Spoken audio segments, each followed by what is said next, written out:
Hello from the California Lawyers Association Annual Meeting 2018 in San Diego, California. I'm Laurence Colletti. I'm Robert Klein. Sabrina Green. I'm Stephen Mayer. Phil Shapiro. And Sarah Redparth. And we're all on the road with Legal Talk Network.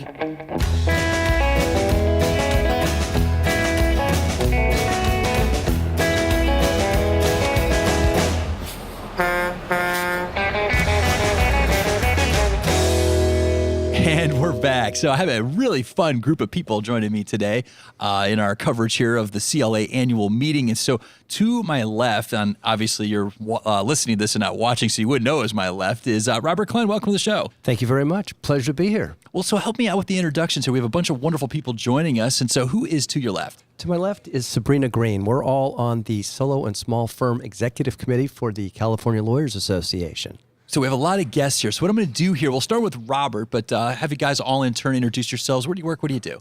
My office is in Brentwood, California, which is West LA. My practice is plaintiff's personal injury. Excellent. And Sabrina? Yes, I'm the managing partner of Stratton & Green here in San Diego, so I didn't have far to go. My emphasis in practice is employment and complex business litigation. And next to you, Stephen. I'm Stephen Mayer in Encino, suburb of Los Angeles, home of the LA Dodgers, business, real estate, and a bankruptcy practice. And so a man next to you handed me his card and said, give me a call if you get arrested. Phil. Phil Shapiro. I'm in San Diego. I do criminal defense work for my 32nd year now. Excellent, excellent. And Sarah? Hi, I'm Sarah Redparth, and I am the owner and attorney at Agape Law Firm, which is downtown San Diego, where we practice family law. Well, fantastic, fantastic. Well, thank you so much, you guys, for joining us here today. And so we're just meeting you for the first time on this trip. And actually, Robert came by yesterday. Apparently, he's a big podcasting fan and was helping me out get somebody signed up to come listen to Legal Talk Network. So thank you. That's my pleasure. Turns out he's on my committee also. Small world, small world. Exactly. So let's open it up with just a couple of obvious questions here. So obviously the CLA is going through a bit of a transition here, or it's now called the CLA, but it used to be the State Bar of California. So it's been a bit of a separation, and all the sections went with the CLA, and the governance and oversight body is still with the State Bar of California. So how has that gone for you guys? Actually, I think it's gone remarkably well. I mean, for all the sections to, create their own organization and keep moving the way they all have, it's been amazing. I mean, the momentum, we really thought there was going to be some downtime while everything got organized and everything transitioned, but I don't think any of us has seen that in any of the sections. And it's really exciting for all of us. The fun part about the transition, and last year at this time, there was a lot of unknown as to what was going to happen. And the people at the CLA who were in charge of making this transition did an absolutely amazing job. So it really was seamless. And as of January 1, things started to change and rolled out. And, here we are a little later and things are going great. So I've been attending the annual meetings for many years. The energy this time around has been incredible. Really great vibe. Everybody's motivated to see the CLA succeed. Yeah, I think it's a lot of thanks and admiration has to go to John Buelter and Pam Wilson, a lot of the people that have broken away and are now administering this. It's really gone seamlessly. So now I understand you guys are doing a bit of a membership drive while you're here at the CLA annual. We had your tables down yonder, and you were telling me a little bit about it. So where's our entry point? Where are we starting this year in terms of membership? Well, as membership subcommittee chairperson, we're about 1,600 members. We're hoping to really increase them a couple hundred exponentially. Right. What we're doing here today is we're offering free membership through the end of the year into the Solo and Small Firm Executive Committee. I signed up 60 people in a 2-hour shift yesterday or so.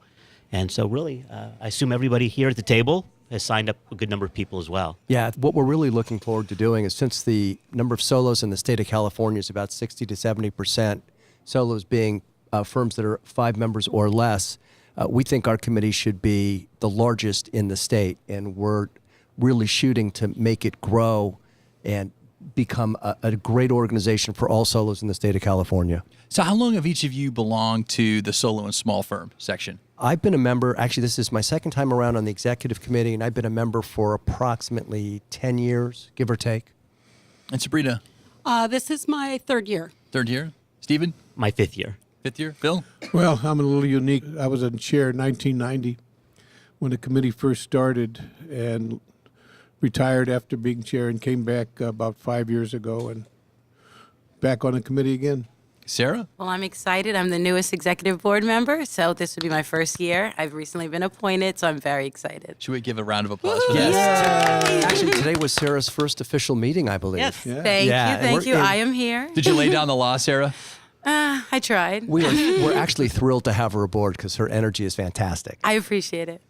Excellent, excellent. So, just in terms of that, you guys have been around for 10 years and more as part of the section. So, what are some of the the benefits of being a member?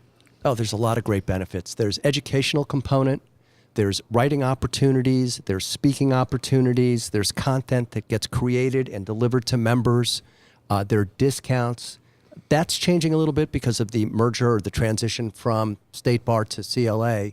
Some of those things we don't quite know yet, but I think it's going to be really advantageous to members of our solo and small firm section. Well, I think no lawyer should let a client leave their office, even if you can't help them, without giving them a referral. And one of the great advantages of this is that if I have somebody who needs a will and trust done up in LA, I can refer. We can refer up and down the state to our members, and it becomes and these are people we trust, so it's really helpful. I absolutely agree with Phil. I'm 7 years solo, and to now be able to network with solo lawyers throughout the state has enabled me to take cases or make appearances in Northern California. I can call a solo lawyer. I don't have to go through a big firm. Those contacts have been well worth it. And one of the great things we have to offer is support and resources. Oftentimes, as a solo and small firm practitioner, you find yourself alone. So here we are, we're offering camaraderie, we're offering resources where we have MCLEs, we have programming, and we have different activities all throughout the state of California to encourage the solo and small practice practitioners to find other solos and be able to network them and advance their practice. Yeah, the solo can be just a designation of the practice, but it doesn't mean you have to work alone. And that's the big benefit that we offer is you're not alone. There's always somebody who knows what I don't know, somebody I can reach out to. And one of our goals for our committee and actually for our section is to create much more of a connection to other solos in the state. Well, back to the resources and writing part of it. Do you guys have some publications that you make available? The publications we have an e-practitioner that goes out every month. It features an article on technology. There are new cases that come down that are discussed. And there's other various articles in there that come out every month. And then quarterly, there's another publication, which, of course, I'm forgetting the name of. So, Steve. The practitioner. Yeah, exactly. And that's an actual publication that has what kind of articles in there and what kind of content? It has everything. So we ask attorneys throughout the state to submit articles on different issues. So we'll have, obviously the cutting edge new laws that come out. We have a section on that, but we have specialized sections. Business law will submit something. People from employment will submit something. Anything and everything, because we try and make it a global resource for solo and small firms. So, and we encourage anybody who wants to submit an article to do so. Yeah, that's a really big component. So any lawyer in California can submit any article, and it's more likely to get published in one of our publications. So it's a great benefit. That's a great tool to build exposure for your practice, your firm, yourself, kind of personal branding. So that's excellent. Yeah, that's really a wonderful opportunity. Did you guys put events and conferences on? We sure do. We put a lot of events and conferences on.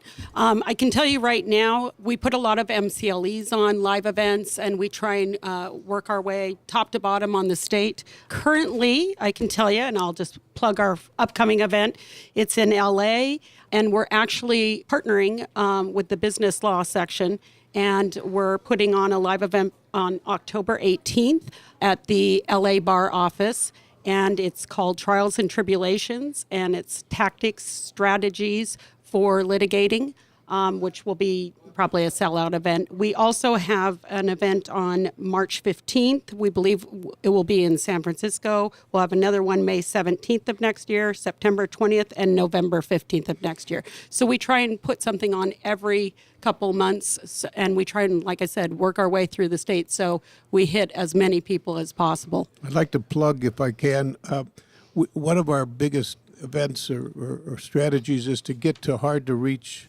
bar associations, to get to those places out in East California, up in the northern part of California, all over the desert. So if there is anyone listening who is a member of a bar association of a bar that feels as though it's out there all alone, please let us know. We will come out, do an MCLE, reach out, and bring the city to you. Yeah, and we also have a major event coming up June 13th through 15th. It's going to be in Huntington Beach. It's our Solo and Small Firm Summit. It's going to be the first time it's actually separated from State Bar, and it's just going to be CLA. And it's a wonderful event, and we're making a lot of plans for it, so it's going to be a lot of fun. So what kind of programs and events do you guys have at the Solo and Small Firm Summit?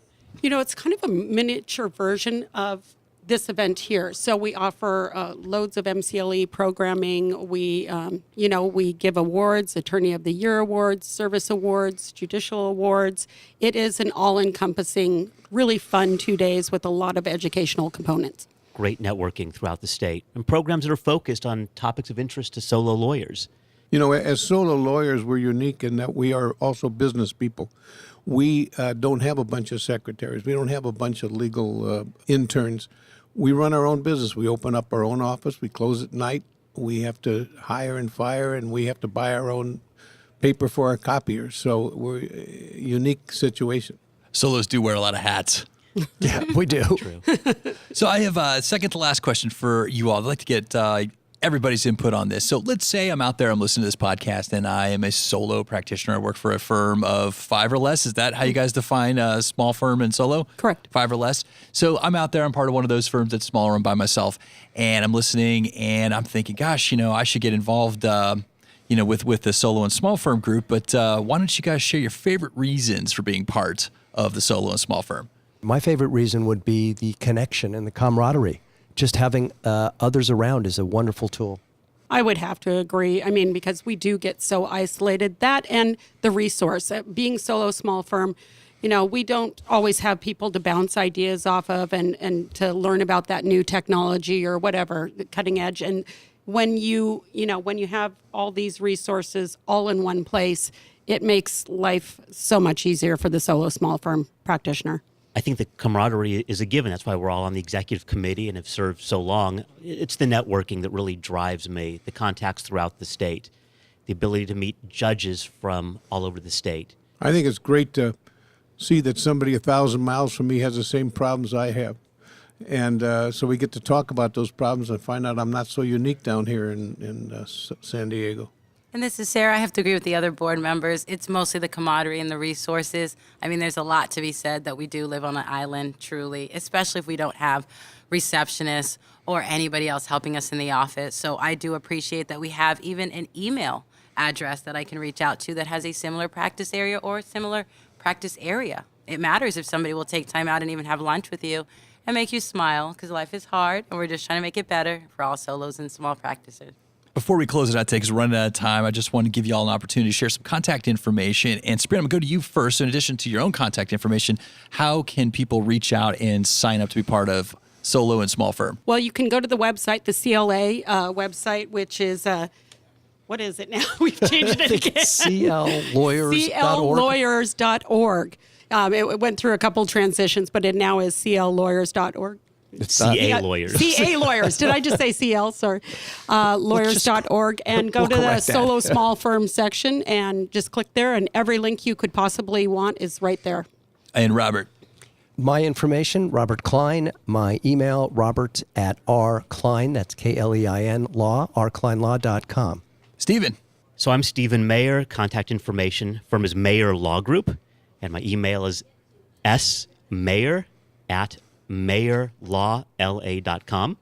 Another way Sabrina left out, I think, to contact or join our executive committee or our section is through the dues renewal. Although we've separated from the state bar, they're still administering our registration. So check off that box for the solo and small firm committee. And Philip.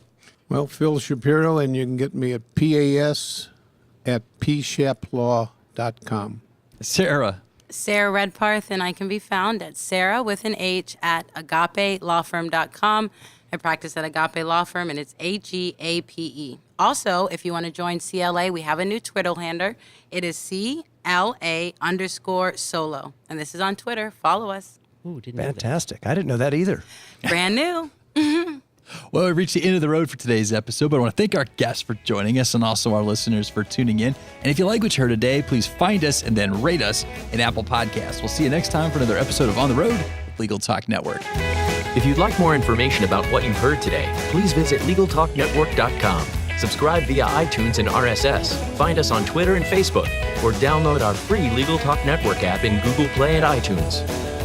The views expressed by the participants of this program are their own and do not represent the views of, nor are they endorsed by, Legal Talk Network, its officers, directors, employees, agents, representatives, shareholders, and subsidiaries. None of the content should be considered legal advice. As always, consult a lawyer.